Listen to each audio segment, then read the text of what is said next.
May mga hakbang na inilatag ang Civil Service Commission para mas mapadali ang trabaho ng mga empleyado ng gobyerno na araw-araw nakikipagbuno sa mabigat na trapiko. Mga hakbang na magagamit din sa panahon ng kalamidad. Alamin ang mga patakaran na yan sa ating CSC in Action. Narito po.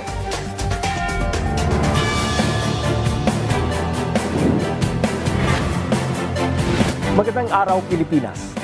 Tayo ngayon ay nabigyan ng pagkakataon upang tugunan ang inyong mga katanungan sa mga programa at patakaran ng Civil Service Commission. Ako po si Chairperson Carlo Nograles para sa CSC in Action. Patuloy na hinihikayat ng Civil Service Commission ang mga ahensya sa National Capital Region na ipatupad ang flexible work arrangements bilang suporta sa Metropolitan Manila Development Authority na maibsan ang trapiko sa Metro Manila.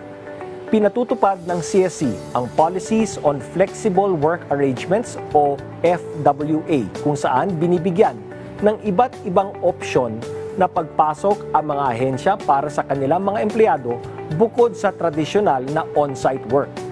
Kasama sa mga alternatibong ito ang FlexiPlace, kung saan maaring magtrabaho ang mga empleyado sa bahay o sa ibang lugar bukod sa opisina o sa ibang satellite o field office ng mga sariling opisina. Pwede rin ang compressed work week na kung saan ang 40 oras na trabaho ng karaniwang 5 araw sa isang linggo pinapasok ng empleyado ay maaring paiksiin sa loob ng 4 na araw o mas mababa pa. Ang skeleton workforce naman ay tumutukoy sa piling bilang ng empleyado lamang ang kinakailangang nasa opisina o lugar ng trabaho kung hindi posible ang full staffing. Pwede rin ang work shifting para sa mga opisina na nag-ooperate o may serbisyong kinakailangan ng 24 oras sa loob ng isang linggo o yung tuloy-tuloy ang serbisyo araw-araw. Ang flexi-time naman ay ang pagpasok anumang oras mula alas 7 ng umaga hanggang alas 7 ng gabi, basta't makumpleto ang 40 hours ng serbisyo sa isang linggo. Maaari ring pagsamahin ang iba't ibang option gaya ng work from home at skeleton workforce.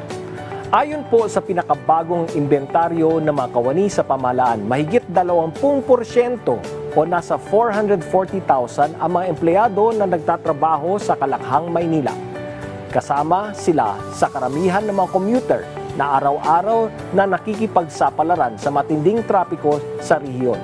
Dahil dito, naangkop ang pagpapatupad ng FWA na inaasahang epektibong paraan para maibsan ang daloy ng trapiko at makakatulong upang mas maging produktibo ang mga kawani ng pamahalaan. Pinapaalala ng CSC na dapat magbalangkas ang mga ahensya ng internal guidelines para sa pagpapatupad ng FWA upang masiguro na hindi matitigil ang pagbibigay ng serbisyo publiko buong linggo kahit may FWA. Para sa karagdagang impormasyon, maaaring makipag-ugnayan sa aming mga opisina at social media channels. Pwede ring sumangguni sa contact center ng bayan. Hanggang sa susunod nating talakayan, mga isyu ay tutugunan. Mamamayan muna, CSC in Action. Ako po ang inyong lingkod, Chairperson Carlo Nograles.